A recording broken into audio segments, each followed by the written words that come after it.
اول برای پدر و مادرها، اگر از این نسل عقب بیفتید، این نسل از شما عبور خواهند کرد و از همه مهمتر دیگر زبان شما رو متوجه نخواهند شد و شما رو به نوعی در محاسبات خودشون و در تصمیم سازی های خودشون به هیچ وجه دخیل نمی‌کنند. عقل نیست تو این کله تو؟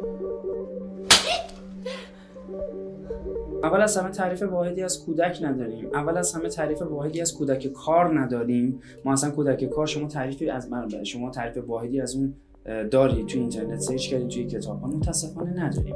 ما در کشورمون 22 تا نهاد متولی در حوزه کودکان کار داریم. 22 نهاد متولی با 22 نگرش متفاوت، با 22 تا فکر متفاوت و به خاطر همین هم هستش وقتی دور هم جمع میشن به هیچ اجماعی نمیرسن و اینجا کی متضرر میشه؟ کودک کار.